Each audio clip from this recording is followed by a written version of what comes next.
Hi, everyone. Welcome to Office Hours, where we answer your questions 7 days a week. Now, you can ask those questions in Mokana, and you can ask the questions, you can vote on the questions, you can talk about the questions.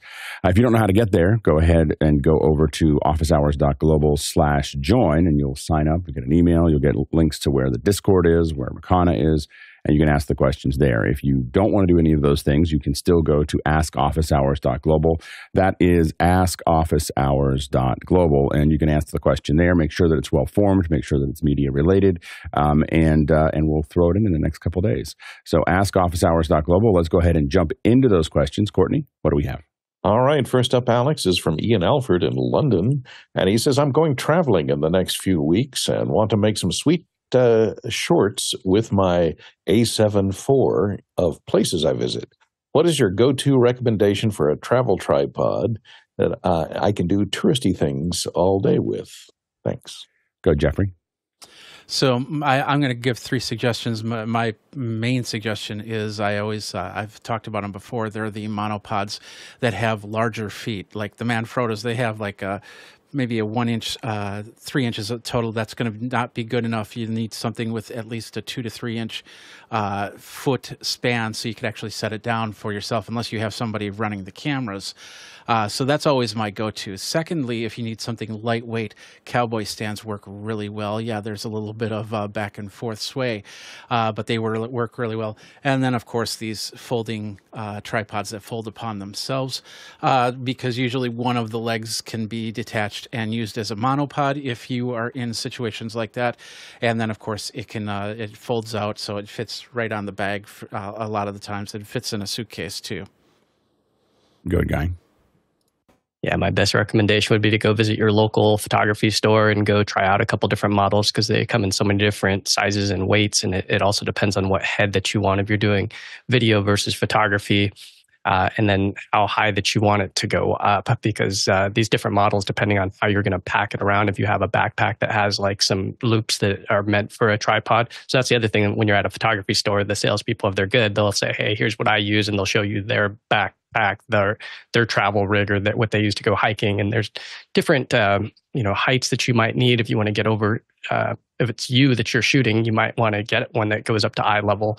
So do you need something like a Gitzo? So in the Gitzo world, you're talking about $600 for something with carbon legs, and a lot of times after a day of you're putting in 12,000 steps, you're going to appreciate that money well spent on the savings of that additional weight. So I would look at the Gitzo line. Those are my favorite tripods for travel.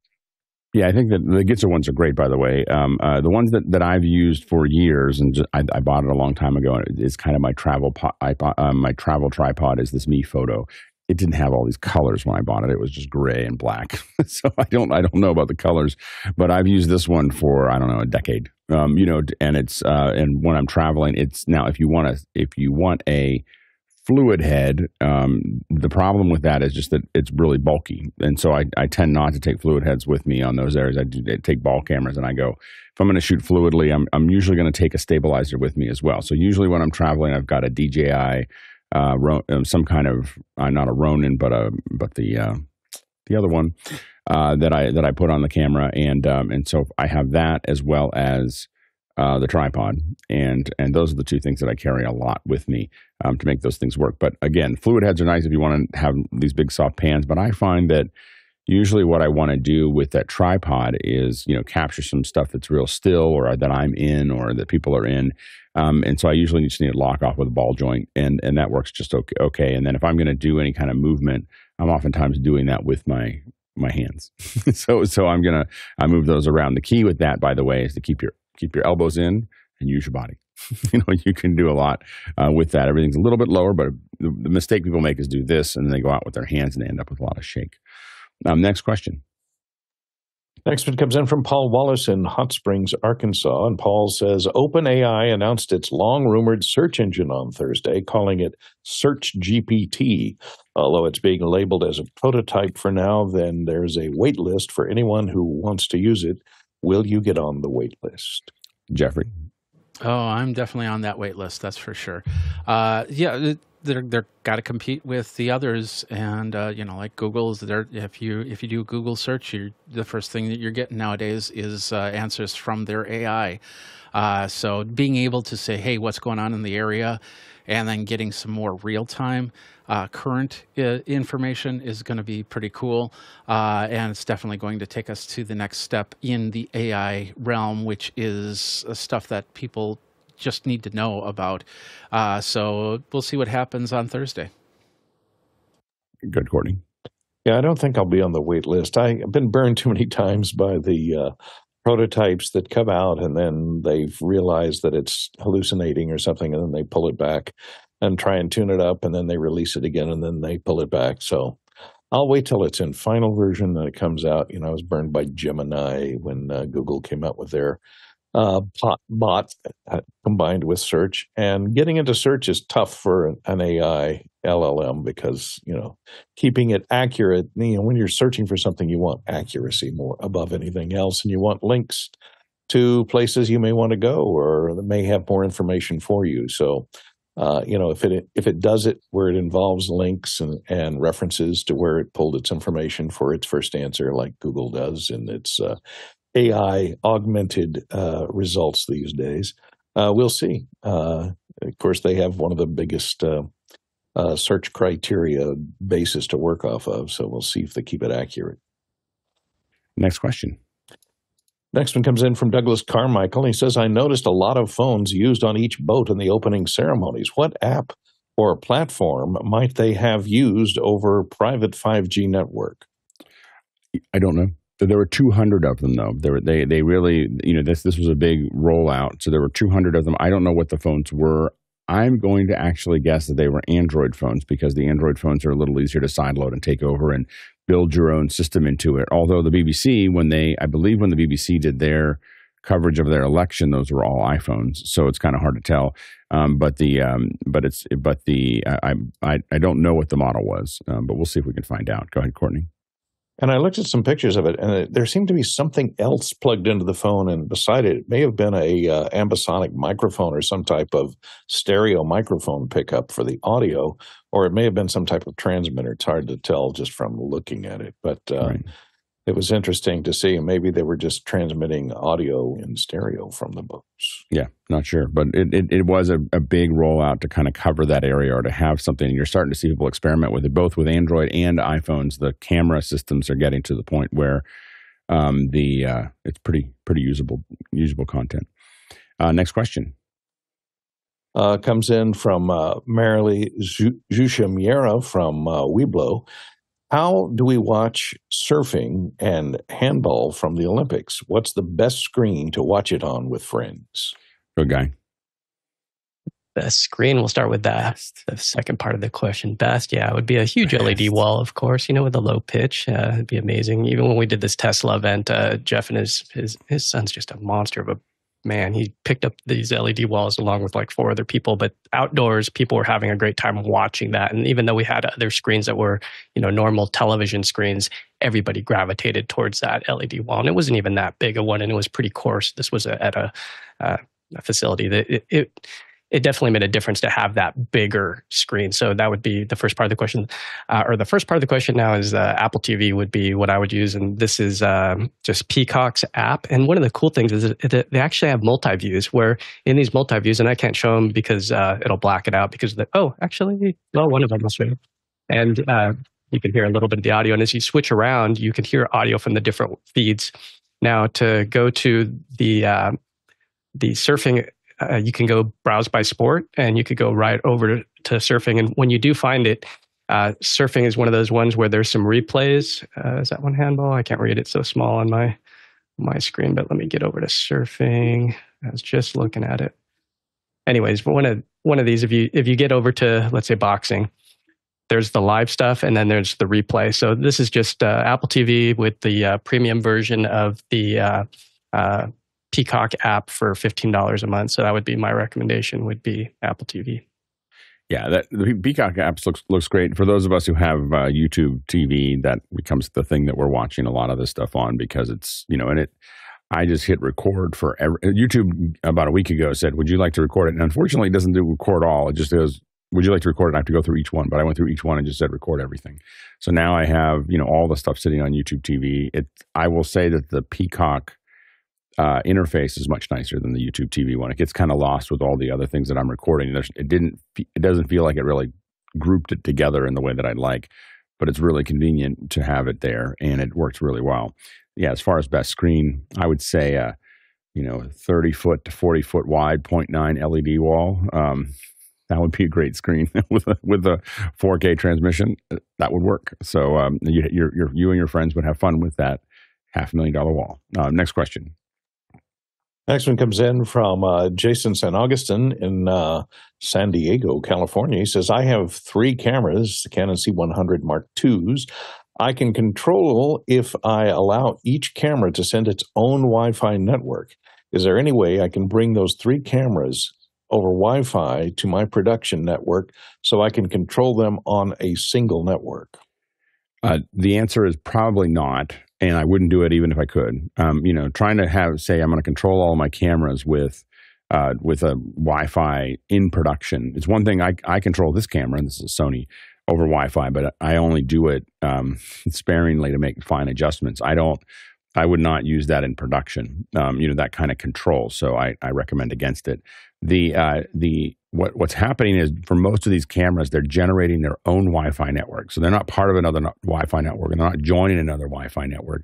They are generating their own. That way, you can all your phone has to do is connect to it.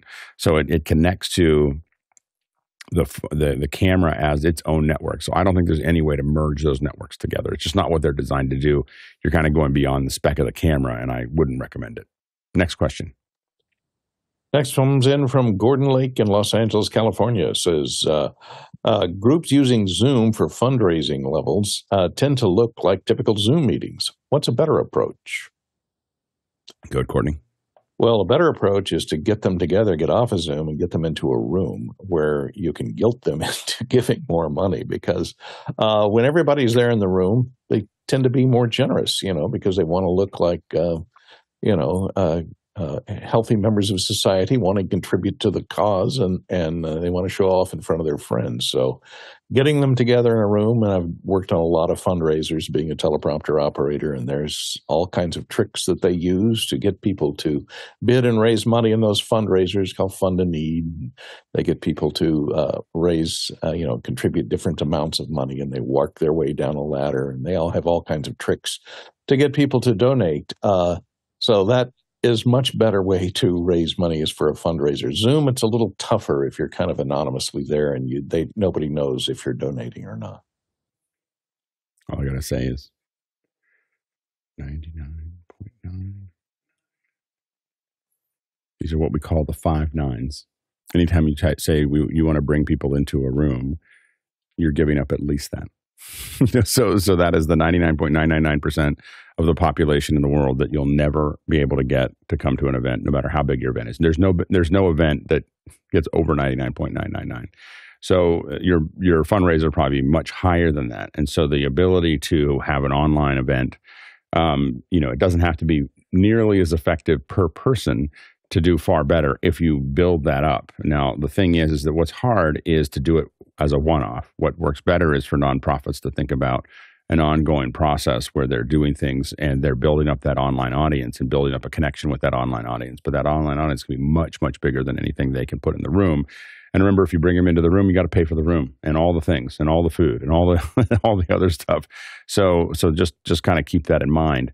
To get to the question specifically, rather than argue about whether you should do it online or not, what I would say is that what we do here is pointing towards the right thing. And it doesn't have to be with the system that we have. Whether you're using, you're gonna see a show coming out on Ecamm soon from David Paskin. We do one I do a show in Mimo Live. We're doing the after hour or extra hours in Vector. We do this one in a mixture of Blackmagic and all kinds of other hardware at John Wallace's.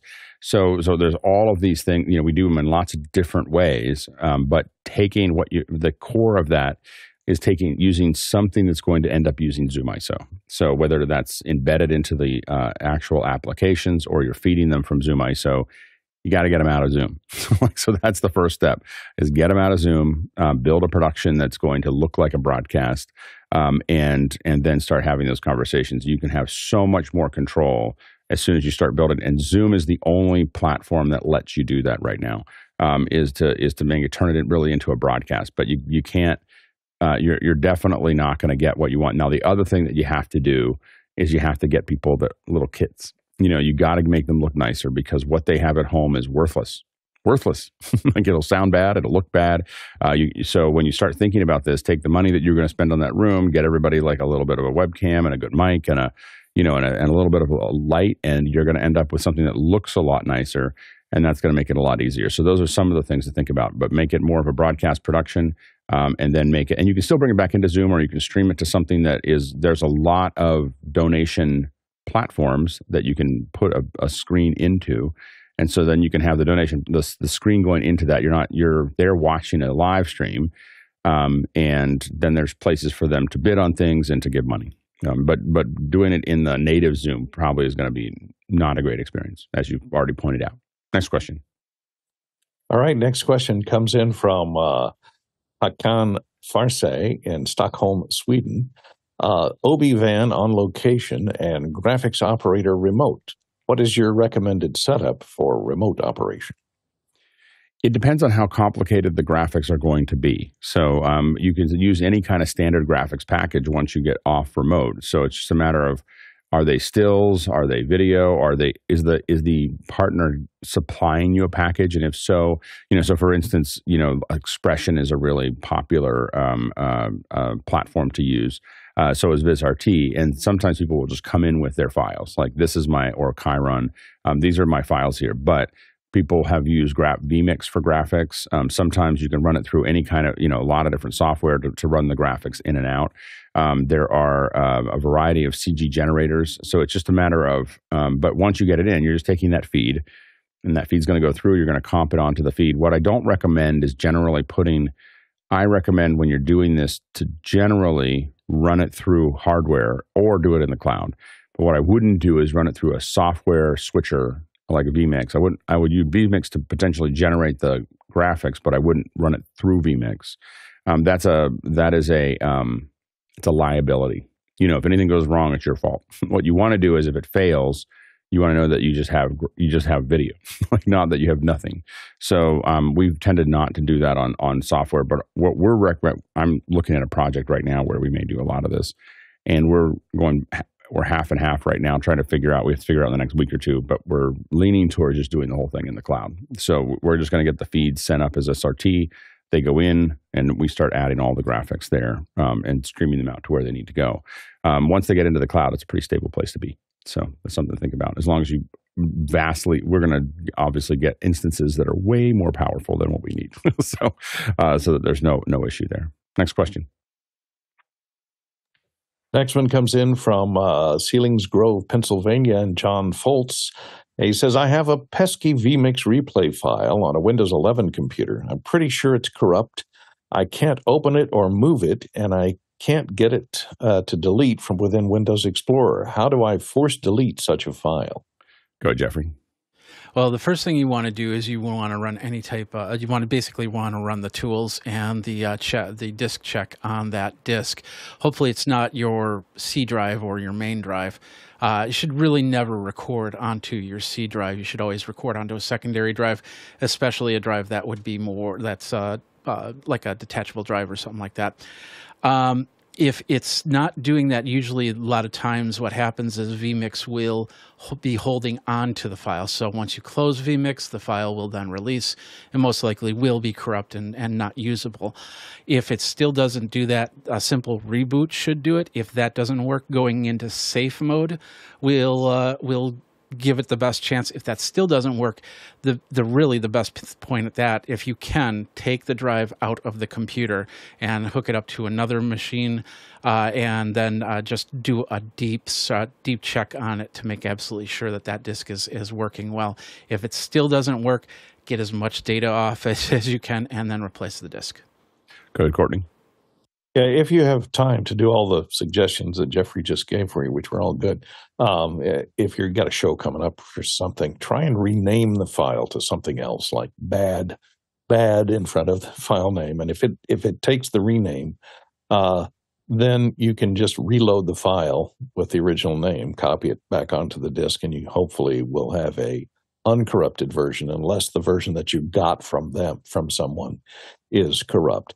So you might check if it comes in on a thumb drive, see if you can access it, move it over from a thumb drive. If you can move it over, it's probably not corrupt. So rename it, move a new one in, and then after the show's over, then you can talk about running check disk to clean up any orphan sectors or anything that's on that that's in the directories of that drive that you were using. Next question. From Tim in New York City. He says, if I want to get the live video to 500 plus second screen iPads in a ballroom at a venue where I have complete control of the Wi-Fi network being used by the iPads behind my router, would NDI multicast be a good option? Go, Jeffrey. No. 500 iPads means a lot of Wi-Fi, means you're going to have at least 5 different routers just to do the Wi-Fi, because even a Wi-Fi 7 machine will take like 60 connections at a time. So you'll be fighting back and forth, and of course you'll have to go from iPad to iPad to iPad to fix it once one of them freezes up. I think that this is just not going to be doable if you're doing 500 iPads. Yeah, so we've done these streams too. I think that the largest stream that we've done is 30,000 phones in a closed Wi-Fi network. So it's definitely possible, but as Jeffrey said, it does require a fair amount of infrastructure. Those are hundreds of APs across a system. So it's definitely possible. I've never used NDI multicast, but we definitely use multicast. So multicast is the way to do this. We had a series for the 30,000 phones, we had a series of Wowza servers that packaged everything up, and then we streamed them out from there. So we sent them into a multicast network that was built. The multicast network was built for this one thing, and it was supplying the video back to an app at a golf course. So anybody the idea was that you could sit. This is for the open, and you could sit in in hole 18, because that's where you got the seat. You don't want to give it up, but you could watch many other things that were there. And so you could jump to lots of different things. We were multicasting a lot of different things at one time. So that is the way that I would probably approach it. It does take some setup. Like it's not a weekend project. It took us, typically weeks to kind of set that up and ramp it up. And we worked with a company called Straight Up Technologies to actually they did the network infrastructure, and we just turned the video into bits. So it's definitely possible. It takes a little bit of work, but it will absolutely work. Next question. Next one comes in from Steve Uroff in Madison, Wisconsin. He says, Olympic handheld cameras do a left-to-right wipe to the same shot when the transmission starts having trouble. What's the technology behind this fallover? My guess is there's 2 transmitters, or 2 receivers. So my guess is that the technology behind the wipe is most likely a person. It's the OG of technology, is a person, and so they're probably wiping over to the other one. And so what my guess is, and I don't know what's happening here, but my guess is that there are 2 receivers, and and that handheld's moving, and as that handheld breaks up on one receiver, they're just wiping over to the other receiver that it's probably closer to or getting a better signal from. And so we typically try not to do that in front of you. So usually what we do is we have that transmitter, and we'll have multiple receivers around a location. And there are more complex ways to do this where they gracefully hand off from one to the other, but it's very common in a venue to have, let's say, 4, 5, 6 receivers. And where you really see it typically is hallways. So someone's going to come, that you have them in the back, and they're going to come out into the main area, and there'll be 2 or 3 or 4 receivers that it takes to get from one to the other. And usually what happens is we know where the break point is, or where there's a safe. Typically, like receiver 1 will get to here, and receiver 2 will go from here to here. And so we have this little area that's, in here that we know that we can switch to, and you're not going to see it. And maybe you see like a 1 frame, change or something like that, but you'll never notice that, especially on a stream. And so somewhere in here, we make the switch from one to the other. We try not to get to here where one's breaking up and we move it, but things are chaotic. And if someone moves something, that little overlap may have changed in that process. But it's pretty common for us to set those receivers up. So it's 1 transmitter on the camera, potentially 2. Sometimes we've used 2 as a primary backup. and then multiple receivers, and you're hopping from one to the other. So that's my guess, without knowing exactly what they're. I haven't even seen that effect yet, so I don't know. But from your question, that's what I would guess. Next question. Next question comes in from Mark Steele in Orlando, Florida. He says, anyone else having an issue with the Olympics on the Peacock app today? He's been trying to watch some live events and see a spinning circle for a minute, and then it returns to the menu. Lots of Reddit users have similar issues for the last 12 hours.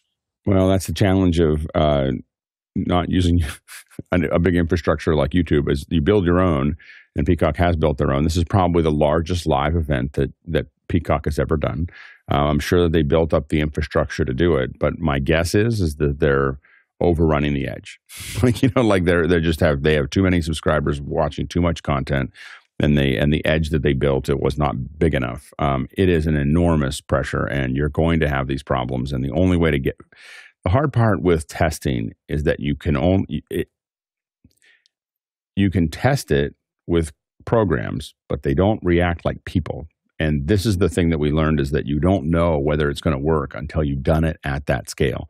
And the only way to do the Olympics at scale is to do the Olympics. And you make all the best assumptions that you can make. You do all the testing. Here's the number one problem you have is that when a computer doesn't get the connection, it just goes back and tells you it doesn't. When people don't get it, they keep on hitting on the button.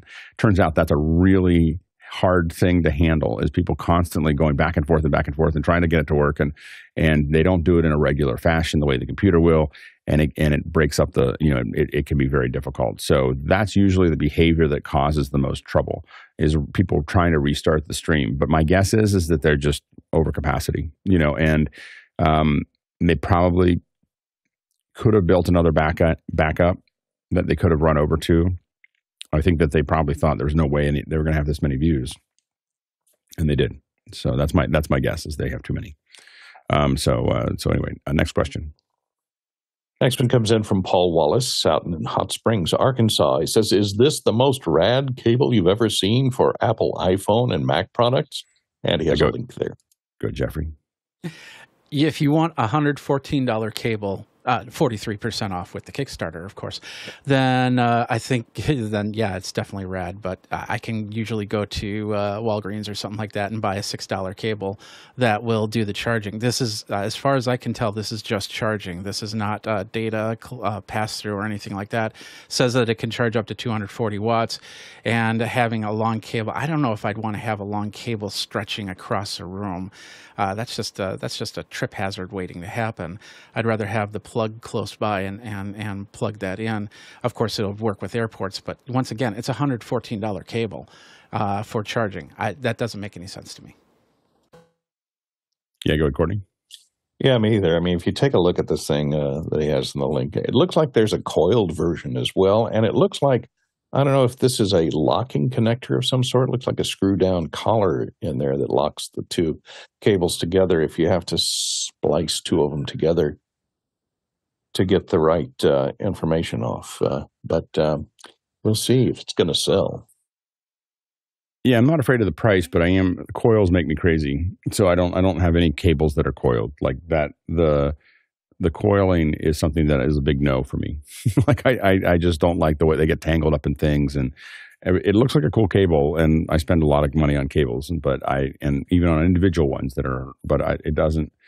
Yeah, I don't know. I don't think I would get it either. It's the coil though that really bothers me the most. I'd look at what might be possible if it wasn't coiled, but not with the coil. Next question.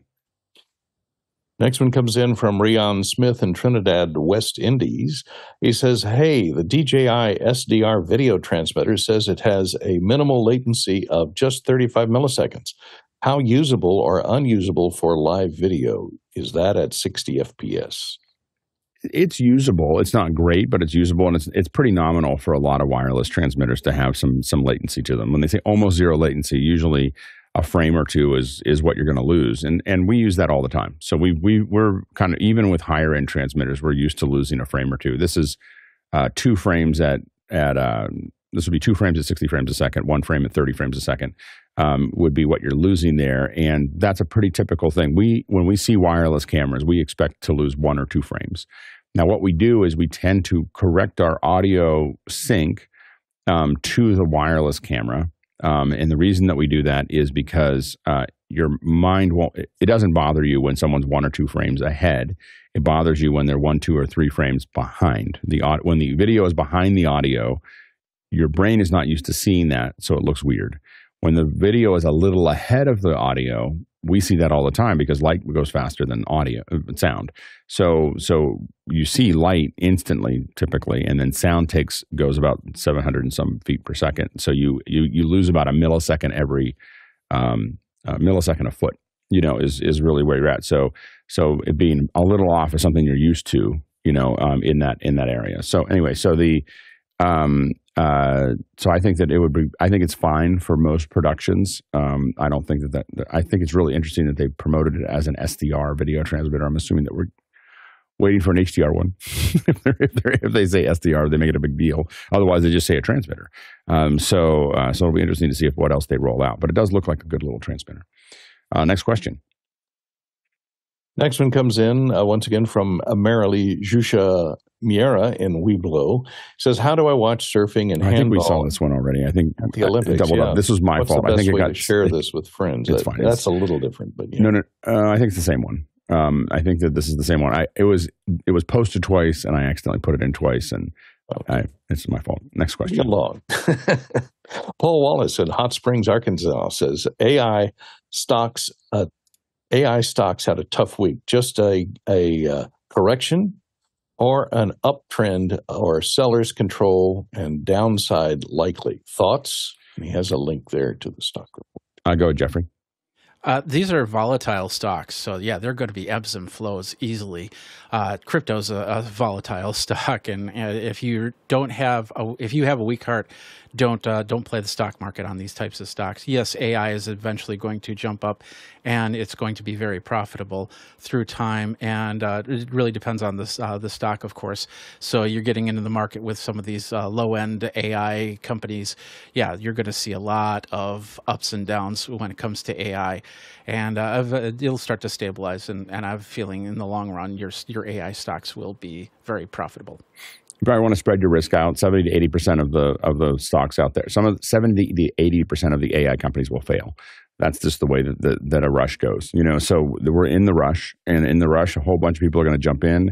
Venture capital is throwing a bunch of stuff at it, and then people will fall away or be absorbed, or all the other things that happen there. And that's just kind of the nature of it. So you're going to see some stocks fall forever, because they just didn't make the turn, while other ones are doing well. So I don't think there's any. I think this is just part of, we're in a bubble, and that bubble is going to keep on growing probably for a couple of years, and then it's going to pop, and that's what every bubble does.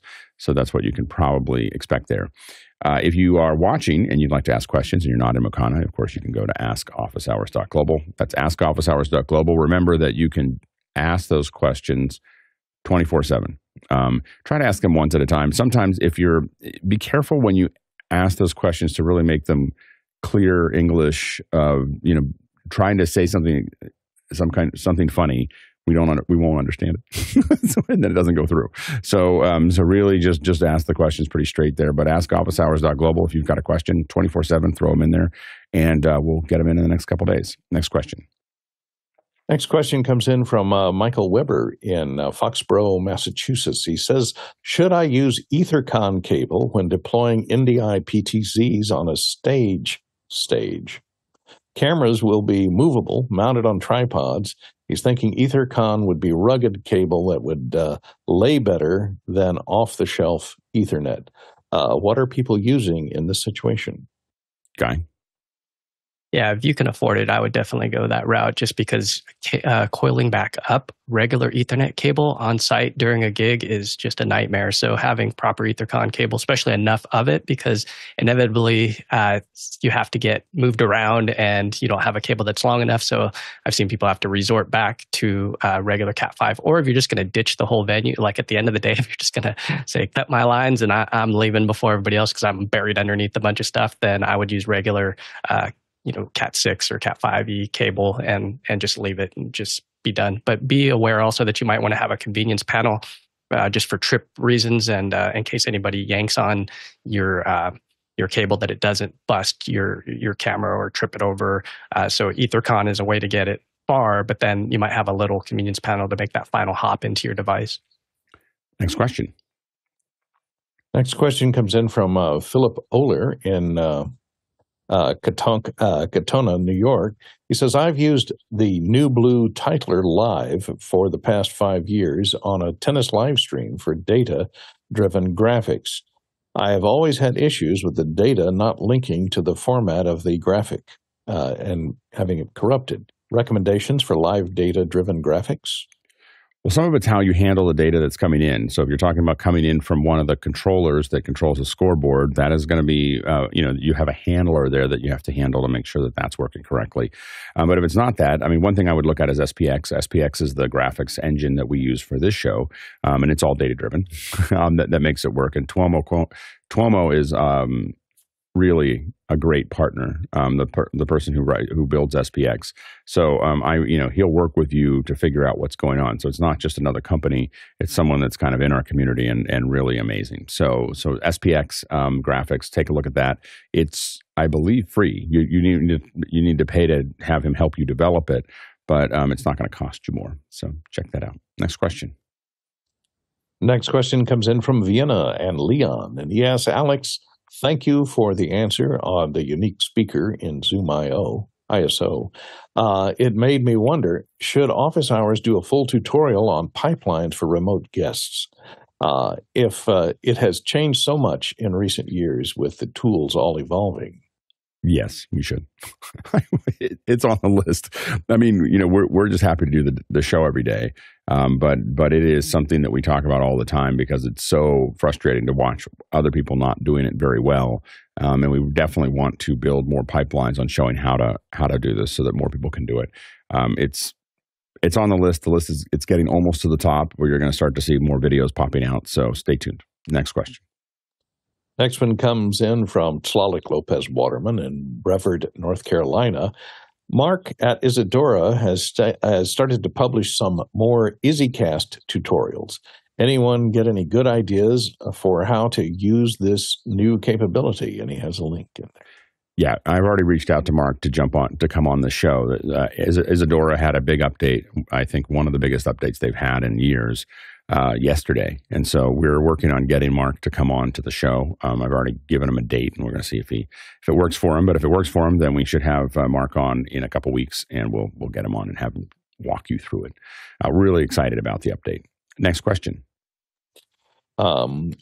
Ike Potter in Hanover, Germany, has a question about what telephoto lenses are used to get the great shots of surfers in Tahiti. Not shots, but done from a boat-located camera, apparently, not from the shore. I don't know. It could be. All I've seen so far with the surfing, which has been pretty good, is very, very long shots from the shore. These are really big box lenses. These are 100x box lenses that are shooting from the shore. I haven't seen anything that I thought was coming in from a boat. So I've seen a fair number of shots there. And so far, maybe you're seeing something that I haven't seen. But boat shots are hard because it's hard to stabilize that camera if there's a lot of waves. And there's waves because they're surfing. I'm not sure. And usually they don't go out far enough where I think that they would need I don't know why they would need a boat, because they're paddling out and then surfing in. And most of those angles can be got from the shore, from some angle from the shore. They might need them on one side, and I just haven't seen that shot yet. So usually those waves are big, but they're not as big as the one. Usually when you start seeing the 40, 50-foot waves, you start to see them, because they're now not paddling out. They're getting pulled out. When they get to start pulling them out, you start seeing cameras in the ocean, and a lot of them are moving around to make that work. But when they're paddling out, usually it's just all on shore from different angles. Next question. Next one comes in from Cape Town, South Africa, and Hasmuk Gaijar says, deciding to purchase the Prompter People desktop FreeFly single-arm teleprompter for my office. I gave up trying to look into the camera in meetings. There's a $700 difference between the 15-inch and the 21-inch. A desk-mounted prompter, a good idea? B, 15-inch or 21-inch? Go ahead, Courtney. I would try and go with the 15-inch because, A, the 21-inch is pretty massive, and to accommodate a 21-inch monitor, you've got to have a really big piece of glass, so it's going to take up a big portion of your desk. And the other thing is, if you're just using it for eye contact and not reading, as long as you can see everything you need to see on that 15-inch monitor in front of you and get it pretty close to you, then it should work fine for you. And your eye contact will be easier to keep right in the middle of the screen because you can arrange everything so that the gallery or whatever Zoom call or the other person can be positioned right in front of the lens of the camera behind that glass. 21-inch, remember, there's going to be a 21-inch monitor that's sitting horizontally sticking out over the top of your desk, so it might get in the way of your keyboard, things like that. So it's going to take up a lot of room, and it's a lot heavier too. So I'd go for the 15-inch if I. Go ahead, Guy. Yeah, that's a tough one. I mean, it depends on how much other things that you have on the screen at the same time, because you might have notes, you might have next slide, you might have program with a return feed. It just depends on how much that you want. For me, I have a lot of stuff going on mine, and I have the 17-inch, and it's not big enough. When we built our one-button studios, we always supplied them with the 21-inch, and it did seem like your eyes would drift off, but it's a matter of moving that window to where you want the center of the lens to be. So I'll put people right dead where I need to be looking, or my notes or whatever needs to be seen right there, and I'll size it appropriately. So I would get the larger one if it was me. Yeah, I have a 12 that I'm trying to get. I got to move a bunch of things to get it in, but which is make it harder for the 21, which is why I didn't put the 21 in. But I have a 12, and the problem is unless you're only doing eye contact, I found it to be useless. So if you're doing eye contact, and even then, I felt like the window was too small. So it's not quite the same size as the 15, but I think that. The problem is that a lot of times to do all the things that I want to do, I want, as Guy was showing there, a bunch of other things on the screen, and I can't read anything. So it's really just an image, that I'm looking at that point. So if you really think you're just going to take screen 2 that comes out of Zoom and put it on there, then a 15 probably would be fine. If you think you're going to want to have anything else around it that you're looking up to, then you're going to need something bigger. And to be honest with you, if you do that, I'd think about the 24. Next question. Next one comes in from Paul Wallace in Hot Springs, Arkansas. It says, Courtney Austin had a big event yesterday at the LBJ Library, sitting in gridlock. What memories do you have of the LBJ Library? My memory is that we did a show there years ago, and it was with all the living presidents were all there at one time. And so there was a huge event there. And I just remember that we were doing the stream for YouTube, and I spent weeks figuring out how to work with the university that's right next to it and everything else to figure out how we were going to route fiber to the switch and back to us. Like, I was like, this is presidents. I'm not going to mess around with this. And it took weeks, and it was really hard. And all the other broadcasters did what the library told them to do, which is take their internet. They were like, "Hey, we got internet. You can take it." And they were like, "Oh, we'll stream out of that." And that went down pretty quickly during the show. And so all of the broadcasters were using my YouTube stream. They were, because YouTube was fine. So the whole presentation, what broadcasters were showing was a full screen of YouTube, because I think for at least some period of time, our stream was the only one that was of that event that was going out to the public, because they had all used the local one. But if you wonder why, I don't like to call it paranoia. I like to call it properly cautious. So anyway, go ahead, Courtney. Yeah, well, my memories of the LBJ Library, because I was there when it was built, was that it had some major problems, and the limestone facing on the building was falling off after about a year and a half. And they had to build scaffolding all around it to put it back up. So those are my memories of it. Also, I remember shooting commercials outside of it where we had the camera on a golf cart and a bunch of singers that were walking through the library singing a song. And I had to do mobile playback for the speakers in the back of a golf cart as they walked along singing about some bank or something. It was some commercial. Those are my memories of it. And I remember that we did do broadcasts with all the presidents I provide teleprompting on. I don't think it was the same one Alex did because it was back in the 90s, maybe before there was widespread internet or any type of wireless connectivity. So different event, all the presidents, very high, high pressure type situation. Next question. Next one comes in from Vic Hernandez in Springfield, Missouri. He says, is extra hours more relaxed design or is that happening organically? I'll go, Courtney.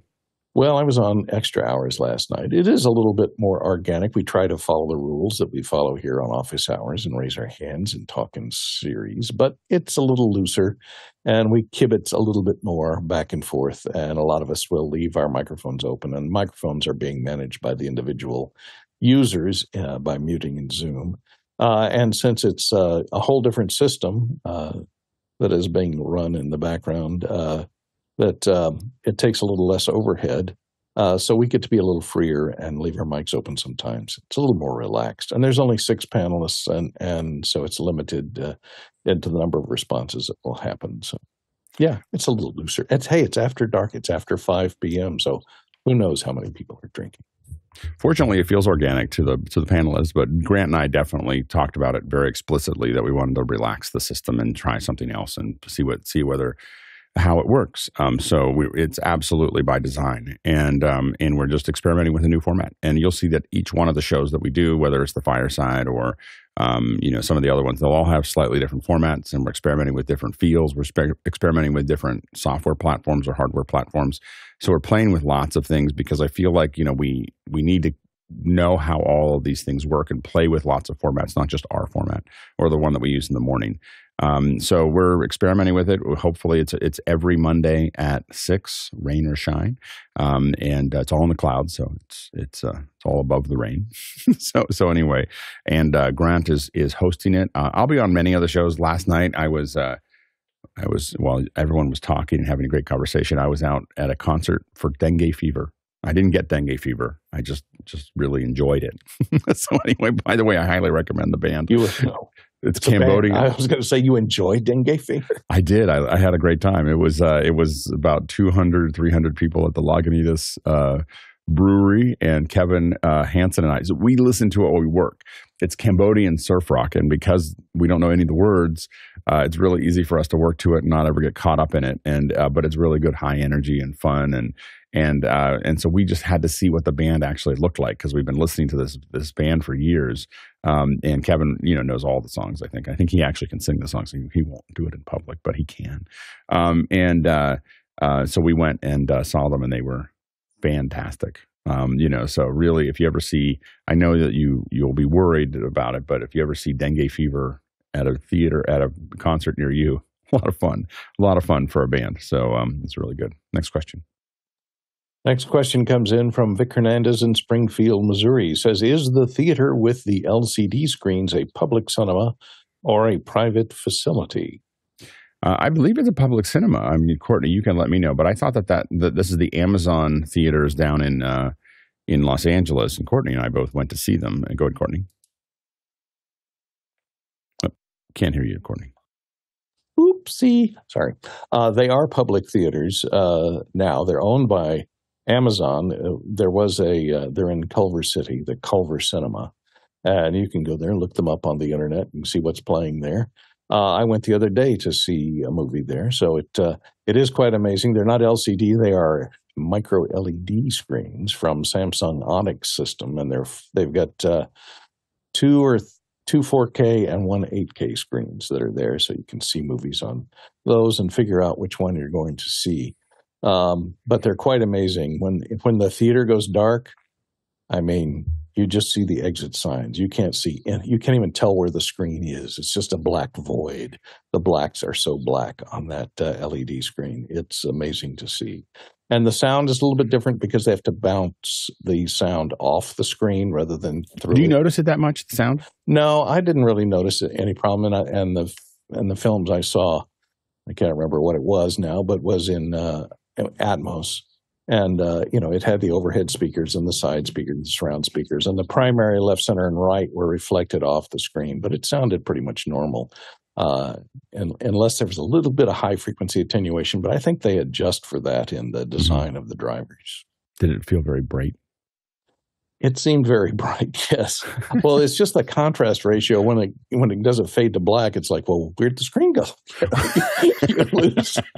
you lose all sense of space when the screen goes black. It's dark in that theater. There was a scene when Courtney and I went. This was a SEMTI thing that they did there, and they did a test screening, a test segment, and he's in a cave, and he comes out of the cave into the desert or beach or whatever, but he comes out of that there. And I swear it felt like you could feel the sun. Like when it was so bright, it was so bright when he came out. It just really felt realistic. It's an amazing theater. If you're in LA, I highly recommend seeing a movie there because this is the future, in my opinion. I mean, I just think that these LED walls are just stunning, and now that they've gotten, the biggest problem that was holding them back was the sound. That's what Courtney was talking about, of getting the sound there. They actually have to bounce that sound as off of the screen because there's normally the speakers are behind the screen. And without bouncing them off, it took a little bit of figuring out how to do it in a way that didn't sound bad. And they have figured it out. I thought it sounded fine. And I think that was the big technology to make that work. And the resolution and the brightness and as Courtney said, the contrast ratios are just amazing. So next question. From Robert Shoji in Los Angeles says, what are your top 3 streaming services and why? It depends. It depends on what you're trying to do. So I would say there are different. I'll give you 3 examples of different things that are market leaders within their vertical. So in the public, I want to stream to many people for free, and I want to use it as some kind of semi-social platform.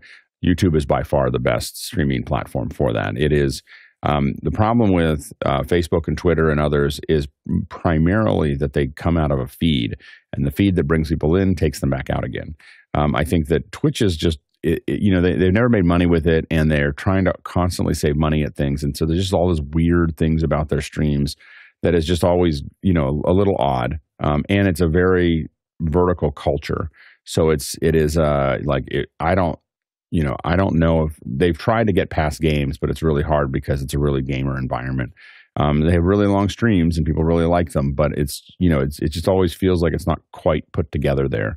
So YouTube is the public one.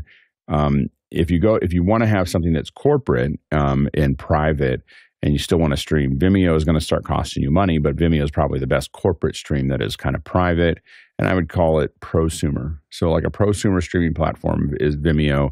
It's a pretty good platform for that kind of thing. And then if you are going private to a private solution, my recommendation is typically Akamai. So Akamai is what I've used the most for industrial grade. We're going to have a lot of viewers, and it absolutely has to work. Akamai is typically, there's a lot of other ones. There's Brightcove and there's CloudFront and, those kinds of things. But Akamai is rock solid. Now with Akamai, we don't do any kind of transcoding. We could if we wanted to in AWS or whatever. We do all of our we design our ladder and deliver our ladder as segments to their system and then have them go. There is an Akamai player. Some people use it, some people don't. Doesn't matter. But Akamai is probably the best when it comes to industrial grade. Absolutely has to work. Potentially millions of viewers, that kind of thing. Next question.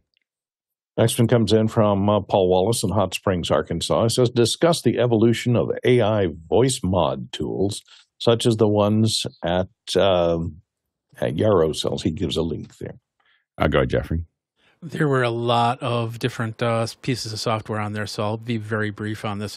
AI mods, the big thing is if they're short and sweet, like there was one that was basically a soundboard tool for your Twitch. Something like that's perfect. If you're trying to get rid of some of the background sounds, you do have a little, depending on the background sounds, you do have a little bit of luck with the AI tools, especially a lot of these newer microphones that are coming out with noise cancellation. But for the most part, you hear a lot of fragments, a lot of bits and pieces that still get through, and it's still got a long way to go, I think. Next question. Next one comes in from Mark Nesseth in San Antonio, Texas. Used to use Extron products years ago for commercial conference room streaming meetings. Have not heard Extron products referenced in office hours. Curious as to reasons. Application cases or new products performing the same function or better? Good guy. Yeah, we use a lot of these at our house of worship, and they're really known for AV integration install. So really, you're talking about two different markets. It's kind of like the difference between going to Infocom, where you see a lot of conference room style broadcast, or not broadcast. So that's the difference. Is NAB is more National Association of Broadcasters. So we need switchers that when you hit the button, it's glitch free, and these ones that are integrated by these AV installers into places like House of Worship, it's okay for there to be a glitch. So, and these things are really robust. They're really expensive. So cost-wise, they're meant to go on, left on forever. Nobody touching it. Once it's programmed, there's a UI for these Extrons where the installer can go into the back end, lock it all up, and it's not going to be touched for a very, very long time. Whereas the stuff that we use in the broadcast industry, it's meant to be hands-on. The front panels look like this, where, it's just a couple lights and that's all you see and there's a USB port to plug in, and you can also access these things over the network if you know what you're doing. So different strokes for different folks. Next question. Next one comes in from Philip Oler in Katona, New York. What are people's experience with the Elgato Teleprompter looking for a solution for a C-suite home studio? Courtney? Well, as long as you're going to have a laptop within 6 or 7 feet of the prompter itself, remember you got to connect it with a USB-C cable, and they're limited in length that you can run them because they're going to power the monitor and send data to the monitor because it sets itself up as an external monitor to whatever laptop or computer that you plug it into. So you've got to have a host computer plugged into it within 10 feet, let's say, of that prompter. So if that's convenient for you, it should work fine, and you just have to set it up so that the external screen on for the teleprompter is connected to your laptop, and you can use it as an extended screen, or you can use it as a duplicate or mirrored screen of your laptop screen. So it depends on what you want to put on it for eye contact, or are you using it just to be able to run your meetings from and still look into the camera.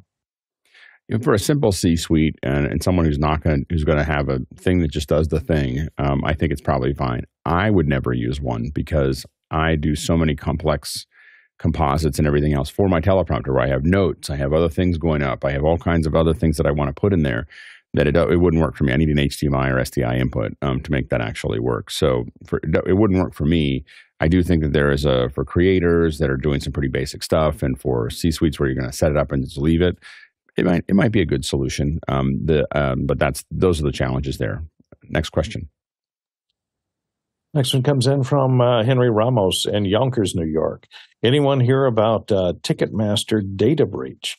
I just got a mailed letter alerting that my contact info, credit card info, may have been obtained. Uh-oh.